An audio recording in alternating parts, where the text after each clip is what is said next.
Welcome back, man. Today we finally went full gut science mode. We covered poop as health readouts, fiber to microbe magic, and even how gut affects hormones. Bro, the fact we can map Bristol stool to your health is unhinged. Like, I get it scientifically, but emotionally I still don't want a chart judging me.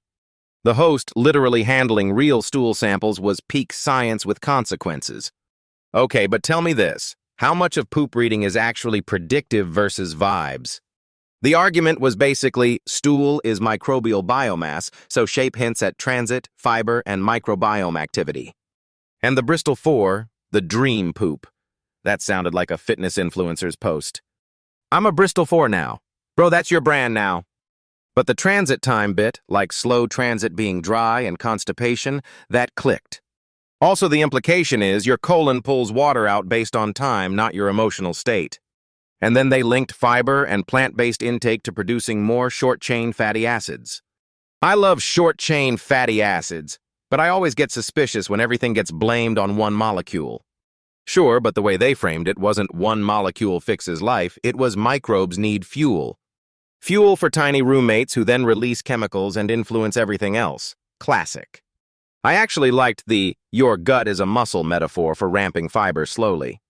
Because if you just go from 0 to hero on fiber, you're basically doing CrossFit for your intestines. The annoying part is everyone treats fiber like a punishment instead of training. Exactly, they pushed add back instead of restriction, which is the only sustainable strategy anyway. The F-goals thing was actually a clean mental model. Fruit, fermented greens, grains, omega-3 seeds, aromatics, legumes, and shrooms and seaweed. Honestly, the list is just eat plants like you mean it. The fact they made broccoli sprouts sound like broccoli's evil cousin with 50 to 100 times more cancer-fighting chemicals. But does that translate to real outcomes, or is it just nutrient stat flexing? They seemed careful, like different fiber types, not one magic food, and microbiome diversity matters. Speaking of diversity, the generational mouse story was wild, low fiber today, fewer microbes in the offspring. I hate when people jump from mice to humans like it's a straight line. True, but they also argued humans are inheriting microbes and also inheriting lifestyle patterns. That distinction mattered. It might not be genetics only, it's microbes plus the household ecosystem. And then they tied it to trauma and stress. Gut isn't just digestion, it's basically emotional infrastructure. I've always felt stress shows up in my stomach, but hearing the microbiome angle makes it scarier. They talked about serotonin mostly being made in the gut, like 95%. That's not what people think. People think serotonin equals brain, and the gut is like, hold my fiber. And they connected it to the vagus nerve, neurotransmitters, metabolites. Brain-gut chatter, basically.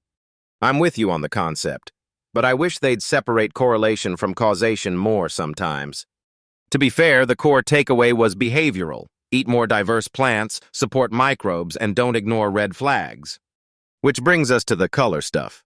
Poop looks like a rainbow, and we're pretending that's casual. They said white poop could mean bile isn't reaching the stool, like a blockage, so don't DIY that.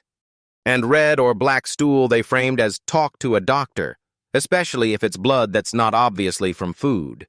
The black stool part was intense. Slow GI bleed, tar-like smell. Why did my brain need that image? Also, I liked the blood smells terrible line because it's horrifyingly practical.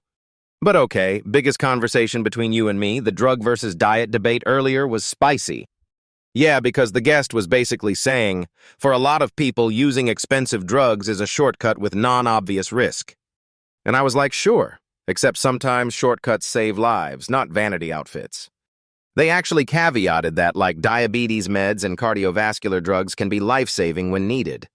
But the stronger point was, why wait until prescription time if early intervention could prevent disease or reverse type 2 diabetes? The tricky bit is this trade-off. Diet changes have costs too, even if the risk is not as visible as side effects. So it's really benefits versus risks versus your ability to stay consistent long enough to matter. The guest's answer was basically, make it feel great so it's sustainable, which, fair. And that ties back to gut health affecting mood, energy, focus, so you can get momentum, not just discipline. I did not expect them to go from poop to sex and libido, but somehow it made sense as hormones and signaling. They talked about the gut microbiome influencing estrogen and testosterone, estrobolome vibes. Estrobolome is the most powerful word in the episode, I'm sorry. Still, I want more hard evidence on attraction being microbe matchmaking, but it's not crazy that health affects libido. Libido drops when people are sick, so if gut microbes influence inflammation and hormones, the connection is plausible. And then the human connection part, sharing microbes, stronger relationships, sharing more, felt strangely comforting. So basically, hug your people, your microbiome gets promoted to team. Meanwhile, we're all scrolling, isolated, and our gut microbes are like, unsubscribe. They even linked early disruption, C-section, bottle feeding, antibiotics, to higher risk of obesity, allergies, autoimmune issues. And the stress piece with adopted kids, gut microbiome, and brain activation patterns. Again, not a simple story, but directionally important. The meta-message is, your gut responds to your environment, food, meds, stress, relationships, even your household. And the actionable plan was still simple. Eat a wide variety of plants, fermented foods, exercise, sleep, and connect with humans. For a final episode, it actually left me feeling like there's a blueprint, not a guilt trip. I'm still not putting poop on a screen voluntarily, though, just saying. Same, but now I'm more aware of what fiber, transit, and inflammation might be doing behind the scenes. Also, I'm weirdly motivated to try sprouts and legumes like I'm collecting health power-ups. Bristol 4 season is a phrase that should never happen, yet here we are. All right, last wrap. This series was basically about moving from abstract health advice to systems you can actually act on. If you only do one thing, increase plant variety slowly and make it enjoyable enough to stick. And hug someone. You might literally be helping your gut do better. That's it for episode 2, and for the series. Thanks for hanging with us all the way. We'll see you in the next one. Go eat something green and then live like it matters. Welcome back. This episode was basically gut health turned into an action movie. We went from what your poop looks like to microbes, fiber, and even emotions shaping your physiology. I still can't believe we're normalizing stool morphology as a wellness metric. But the Bristol stool scale is somehow weirdly useful? Like, if you're consistently Bristol 1 or 2, that screams constipation territory. And if you're Bristol 6 or 7, that's basically your gut rushing water out. The colon's job is to pull water out, and we're all out here freelancing like amateurs. The middle piece was the big theme. Don't just reach for expensive drugs first. I love shortcuts, but the whole cheating comes with a cost argument landed hard. Risk versus benefit, sure, but also what happens after years. Nobody actually knows. Meanwhile, fiber is the least glamorous hero in the universe. We heard it clearly. More fiber feeds microbes. Microbes make short-chain fatty acids, and that impacts your whole system. Short-chain fatty acids sounded like a magic spell, but it's biology, not vibes. I'm sorry, I'm still not emotionally prepared to call them healing molecules while talking poop. But the inflammation angle makes sense. Gut barrier damage shows up everywhere. And that's why alcohol got called out so aggressively. It disrupts microbes. The endotoxin thing, lipopolysaccharide linked to blood alcohol levels, was genuinely wild. So alcohol doesn't just hurt your liver. It's also basically trying to sabotage your microbial roommates. And hangover recovery being microbiome damage would explain why it takes so long to feel human again. Then we jumped to the brain-gut connection, and suddenly my gut felt like a control panel. 95% of serotonin being produced in the gut is not a small detail. Happy hormone coming from the intestines is the most unfair plot twist imaginable. The vagus nerve being a direct line, like phone support between gut and brain, was a clean mental model. Okay, but let me push back. Doesn't gut health affects mood get overstated sometimes? It might. But the episode wasn't gut fixes everything. It was gut influences a ton of systems. Also, stress manifesting in your stomach is not exactly controversial to anyone who's ever had a deadline. What I liked was the trauma angle. People can do the diet and still not improve until the real wound gets addressed. That they do everything by the book and still plateau story was heartbreaking and motivating. It frames healing as more than calories and macros. It's physiology plus lived experience. And then the conversation went generational. You inherit microbes, but you also inherit lifestyle. So genetics gets blamed, then the real suspects are diet patterns and environment. The mouse multi-generation low-fiber diversity loss study made the whole act early thing click. I want more humans here, obviously, but as a mechanistic story, it's compelling. Meanwhile, we went from diapers to dopamine to erections. Honestly, the episode had range. The sex and gut microbiome bit was interesting, especially the hormone gatekeeper idea via microbes. Estrogen recirculation needing gut microbes, estrobolome. That was a real concept, not just storytelling. Microbes play matchmaking is both poetic and also probably true in some mechanistic way. But then we landed back in practical territory with the fiber-first message. The start slow and low approach mattered because your gut is like a muscle, not a light switch. Don't go from zero to hero fiber and act shocked when your stomach files a complaint. And fiber isn't one thing. Soluble versus insoluble is a decent simplification. Soluble feeds microbes more directly. Insoluble helps transit and stool quality. Both matter. The whole fiber is like protein analogy was actually great for people who hate nutrition jargon. And I loved that he framed this as abundance, not restriction, like add back, don't just remove. The F-goals list basically turns a diet into a checklist of enjoyable plant variety. Fruit isn't a villain, greens aren't punishment, legumes are the #1 superfood. Got it. Grains as whole grains, omega seeds, aromatics, fermented foods, mushrooms, and seaweed, that's a party. And sprouts, broccoli sprouts especially, was another small serving big biochemical impact idea. I'm going to pretend my fridge became a microbiome laboratory after this. But the real takeaway was, don't chase one magic pill, chase a system that makes your gut resilient. So yeah, eat a wide variety of plants, keep it sustainable, and make it feel good enough to repeat. Add fermented foods, exercise a bit, sleep like you mean it, and don't underestimate human connection. The hug someone line wasn't just wholesome, it was backed by the idea that closeness changes microbes. Connection, emotions, stress, trauma. Your gut listens and your gut responds. If this episode taught me anything, it's that my gut has opinions and a long memory. All right, last wrap. This series was basically about moving from abstract health advice to systems you can actually act on. If you only do one thing, increase plant variety slowly and make it enjoyable enough to stick. And hug someone. You might literally be helping your gut do better. That's the final boss, huh? Poop, microbes, and hidden buttons. That's it for episode 2 and for the series. Thanks for hanging with us all the way. We'll see you in the next one. Go eat something green and live like it matters. Welcome back. This episode goes full gut detective on poop, microbes, and the real drivers. We connected fiber to healing and somehow even stress, trauma, and relationships to your microbiome. The wild part is, it's not even just vibes. He's using actual Bristol stool types like evidence. Like, bro, we literally have a poop grading system and it maps to transit time and microbiome stuff. And the ideal is basically Bristol 4, soft, formed, smooth sausage. Meanwhile, Bristol 1 is rabbit pellets that feel like a personal attack from your colon. I love that constipation is framed as dry, not just you didn't drink enough water. The idea that slower transit time means your colon pulls more water out, so the stool gets harder, makes sense.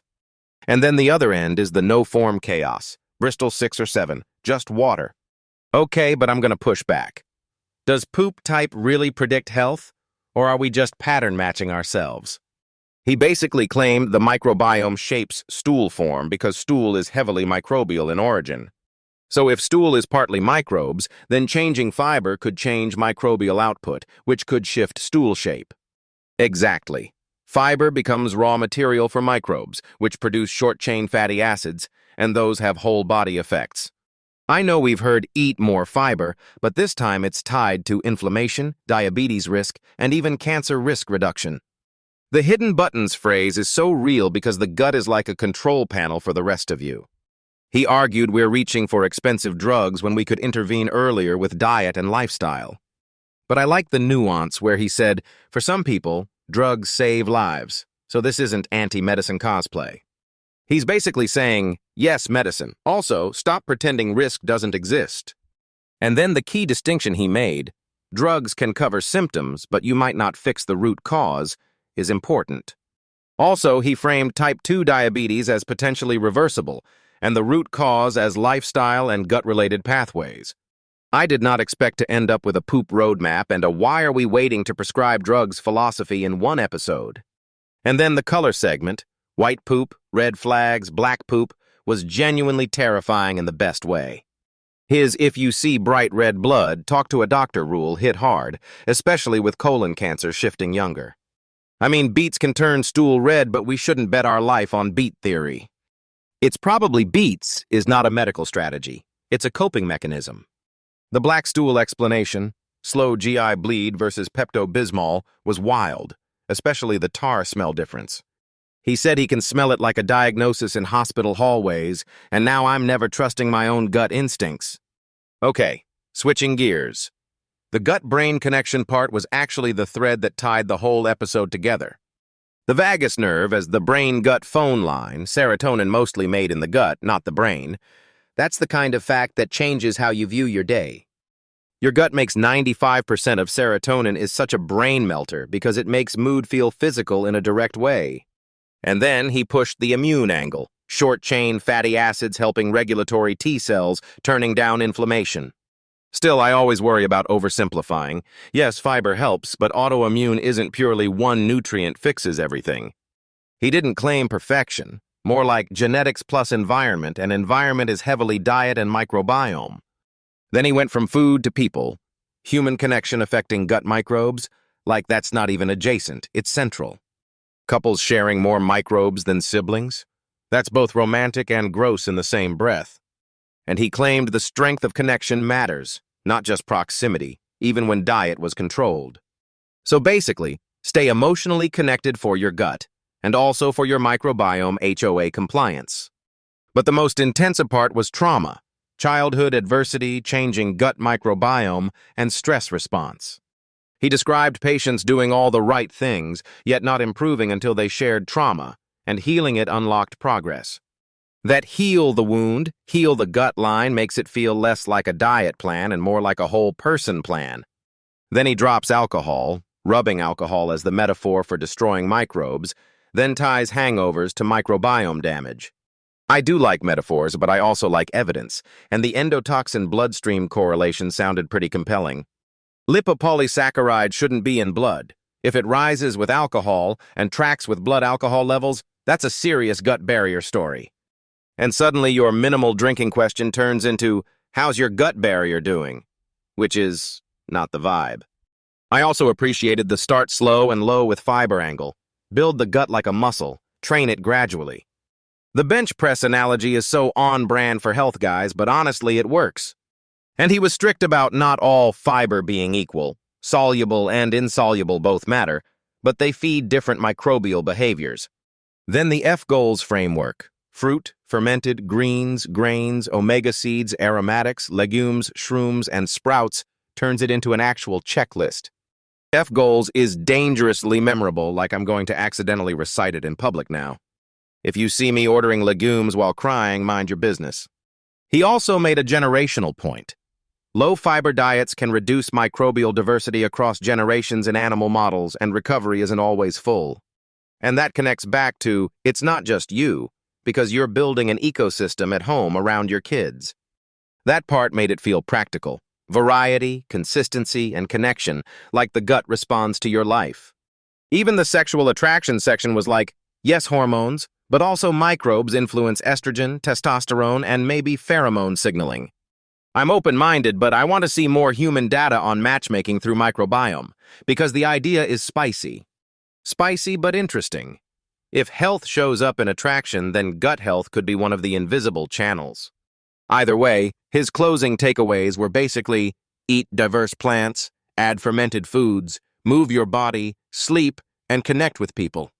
Also hug the person you care about, because apparently your microbiome might care too. If that's true, then affection is literally functional medicine with free shipping. All right, last wrap. This series was basically about moving from abstract health advice to systems you can actually act on. If you only do one thing, increase plant variety slowly and make it enjoyable enough to stick. and hug someone. You might literally be helping your gut do better. That's the final boss, huh? Poop, microbes, and hidden buttons. That's it for episode 2, and for the series. Thanks for hanging with us all the way. We'll see you next time. Go eat something green and live like it matters. Welcome back, man. Final episode energy today. We covered why fiber and gut microbes shape health, plus the Bristol stool cheat codes. The phrase, poop as a health diagnostic, sounds illegal, honestly. But the logic is kind of annoyingly coherent, right? Like, if stool has microbial mass, then it's basically a window. And then we go full chart nerd. Bristol 4 is the rock music level. Bristol 1 and 2 are constipation land, marble packs of misery. And Bristol 6 and 7 are diarrhea speedruns, like no-form straight chaos. I didn't expect to emotionally relate to a stool taxonomy chart, yet here we are. The interesting bit wasn't the grossness, it was the why. Transition time. Too fast means water's still in there. Too slow means it's drained out. So you're basically timing your bathroom like an athlete. Which loops back to fiber, more microbial activity, more short-chain fatty acids. Wait, but are those benefits really that broad? Weight, blood sugar, heart risk, cancer risk? The whole argument is that fiber changes the gut ecosystem, and that ecosystem signals everywhere. The everywhere part is the part my brain side-eyes, but the mechanism is at least plausible. And then the conversation turns into risk versus benefit with drugs. I love how poop scientist became pharmaceutical ethics real quick. Because the vibe is, some drugs save lives, but many people use them like shortcuts. And the pushback is sharp. Controlling symptoms isn't the same as reversing the root cause. That's the diabetes analogy. Drug lowers sugar, but doesn't necessarily fix the disease engine. Type 2 diabetes being highly reversible is a huge claim, but the show framed it as fixing lifestyle drivers. And still, not everyone can willpower their way out of insulin resistance, right? Which is why the make it sustainable and enjoyable angle matters. Okay, but let's talk colors, because now we're basically Pokemon hunting. White poop equals bile blockage concerns. Yellow could be fat digestion trouble, like pancreas issues. Please tell me none of my dinner experiments can turn me into a walking radiology report. Red is where the show gets strict. Bright red blood needs a doctor conversation. Don't self-diagnose.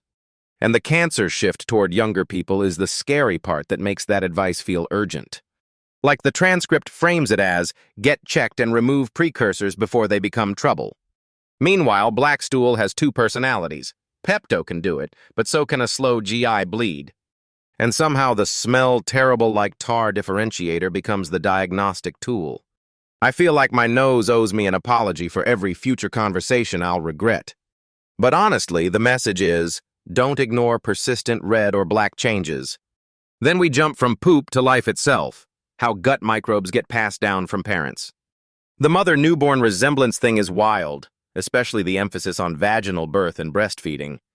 And the warning that disruptions, C-sections, bottle feeding, antibiotics, can raise downstream risks is intense. Predict who will develop allergies by gut sample in infancy. Sounds like science fiction, but apparently they've got studies. Then the twist. It's not only biology from mom, it's also human connection in adulthood. Couples share microbes more. Relationships correlate with healthier gut, like your gut socializes. Your microbiome is basically an extrovert with a strict microbiology group chat. But the emotional angle is the hidden buttons concept. Stress, trauma, and gut symptoms are linked. I kept thinking about how stress can show up as nausea or cramps immediately, but chronic stress can restructure your whole system. Translation: your stomach isn't separate from your life, it's the live dashboard. And the short-chain fatty acids part becomes the messenger network, anti-inflammatory signals, gene switching, immune regulation. Flip genes on and off is a dramatic phrase, but the underlying idea is immune tuning via microbial metabolites. The practical advice then is basically, start slow with fiber so your gut adapts like a muscle. Don't go from 0 to fortress legumes overnight, your gut will revolt. And they clarified fiber isn't one thing. Plants are unique, fiber types vary, and they feed different microbes. That's why variety matters more than one magic food. Fruits, greens, grains, legumes, fermented stuff, seeds. The F-Goals framework is like a grocery list that pretends to be a personality test. Fruit being villainized used to be my pet peeve, yet the argument is that fruit correlates with lower diabetes risk and weight loss. Plus, fermented foods add diversity, like adding new species to your ecosystem. And alcohol gets treated like a microbe damage event, not just a liver issue.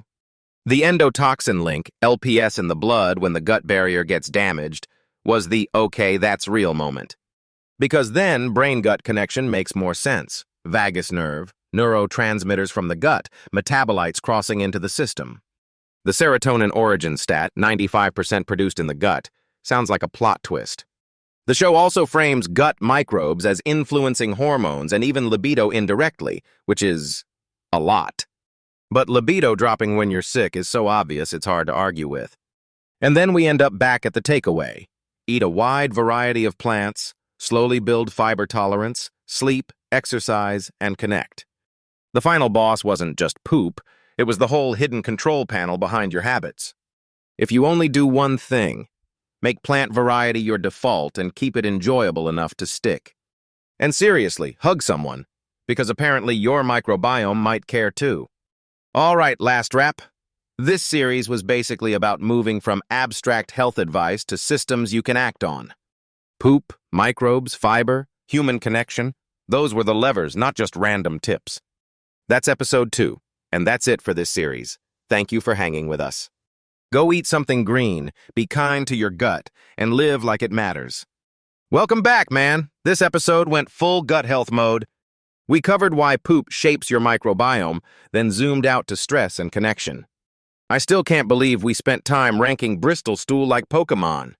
But honestly, the Bristol 4 being the dream is hilarious and kind of comforting. The scale basically turned my bathroom mirror into a dashboard. And the core argument was, stool is mostly microbial in origin, right? Yeah, which means your gut bacteria are leaving receipts. Fiber, transit time, everything. The weird part is, it's not just poop looks bad, it's poop implies physiology. Like if it's too hard, you're basically losing water slowly and constipation style. If it's too fast and watery, it's high water, low dwell time, same gut, different settings. And they claimed you can't have constipation-type slow transit and also Bristol 7 diarrhea. That's the kind of statement that makes you sit up straight like, wait, that can't happen. I like the punchline, though. Aim for the middle. 3, 4, or 5. But I'm still thinking, how actionable is this without becoming a health-obsessed maniac? That's my fear. People will start treating poop like a stock portfolio. The counterpoint was pretty clean. You use it as a window, not a personality test. Exactly. Like the middle piece is fiber contacting microbes and producing short-chain fatty acids. Short-chain fatty acids as healing molecules, anti-inflammatory, gut lining support, immune modulation. So basically, your microbes are running a tiny chemical factory, and your diet is the power contract. I'm with you, but also, people love shortcuts, and this is where the drug conversation popped in. The vibe was risk versus benefit. Sometimes drugs save lives, but often people take them for vanity or performance. Performance drugs being called cheating is such a savage medical insult. And then the pushbacks was, controlling a disease isn't always fixing the root cause. Like with type 2 diabetes, meds can lower blood sugar, but reversal requires changing what caused it. That's the part that feels emotionally hard because discipline sounds like suffering. They reframed it as sustainability and excitement, choices that make you feel energized. Which connects to the practical takeaway. Increase fiber slowly and build your gut like a muscle. I loved that bench press progression analogy for tolerance building. Also, the fiber point wasn't generic eat more. It was about diversity of plants. Because fiber isn't one thing, soluble feeds microbes, insoluble supports transit and overall mechanics. Translation, not all fiber is the same and your gut knows the difference. Then the color segment came in like, white poop can signal bile blockage, black can signal bleeding. That part was the most doctor part of the whole show, and I appreciated the rule, don't ignore blood. Also smells terrible as a diagnostic marker is, robustly real and gross. It made me feel like every gastroenterologist is basically trained for stealth mode olfaction. But beyond the grossness, it's all the same theme, Signals travel from gut to body. And then they went full systems biology, brain-gut connection through vagus nerve, neurotransmitters, metabolites. The claim that most serotonin is produced in the gut always makes people blink twice. I'll be honest, I hate oversimplifying serotonin into happy hormone because humans are complicated. True, but the direction of the argument was solid. Mood and immune signaling aren't isolated. They also linked stress, trauma, and gut issues, like early adversity can shape microbiome and even brain activation. The adopted kid's story, where gut microbiome predicted stress response and brain patterns, was intense. It also implied healing isn't only nutrients, it's psychological and relational too. And then human connection turned from nice to have into microbiome factor. Who knew hugging could be a legitimate health protocol? The idea that couples share more microbes based on connection level is weirdly believable. But I'm still wondering how much is microbiome sharing versus behavioral overlap? Diet, sleep, habits. The transcript basically said they controlled for diet, which makes the connection effect louder. And it matches the deeper theme. You can't separate physiology from relationships. The modern world pulls attention outward. Devices, social feeds, so we lose real eye contact and grounding. Translation: your gut gets less updates, and your body starts filling the silence with inflammation. Then alcohol got framed as microbial damage, like rubbing alcohol on the table but inside you. The endotoxin idea is clever.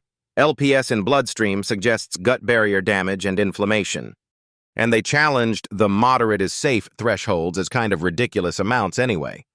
3 drinks a day for a guy, 2 for a woman sounds like a lot when you say it plainly. That's why the closing checklist felt practical. Fiber variety, fermented foods, exercise, sleep, connection. Plus the F goals framework: fruit, fermented, greens, grains, omega seeds, aromatics, legumes, shrooms, seaweed, sprouts. The letters are doing the marketing work, but it's still a real ordering system for your plate.